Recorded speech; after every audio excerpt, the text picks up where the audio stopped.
Bochistu dhufte, bochistu dhufte. Dura essa turte, Bochistu dhufte,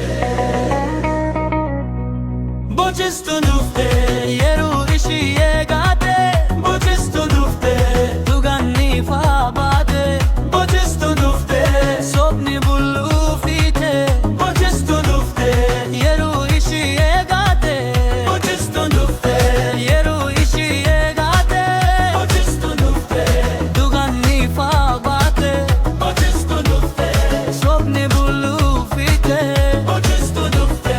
yeru ishi eegate, yeru nagaa keessatti kaalistee taate, garuu rakkoon dufnaan maqaa kee waamte.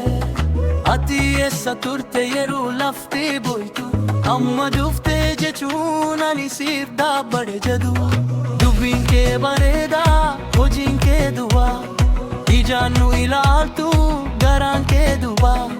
Biyya jechuun afaanii miti gochaan beekamaa, yeroo dhugaa keessa namni dhugaa mul'ata.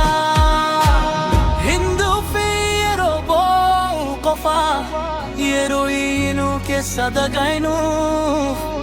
Hin jedhu ani sin biraa jira, yoo duraan nu biraa hin turre.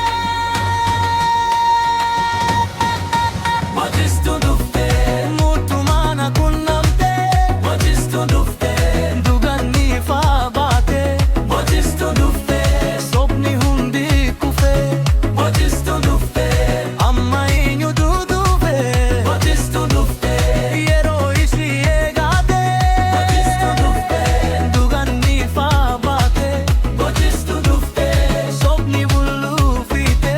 bochistu dhufte. Yeroo ishii eegate.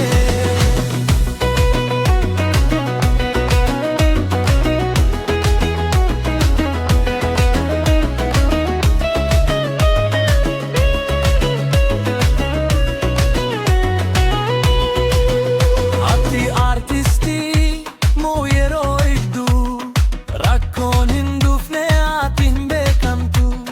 Trendiratti kaata, dhugaa irraa fagaata, dhiigiratti sirba sanaan maaliin boonta?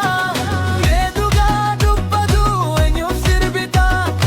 Uummataaf moo maqaa keetti jiraata? Bochistuun dhuftee jechuun hin gahu, yeroo nagaa keessa sagaalee kee agarsiisi. Yaa biyya koo nuti siif dhaabbanna, yeroo hundaa malee yeroo tokko qofa miti. Namni dhugaa yeroo hundaan hin mul'ata.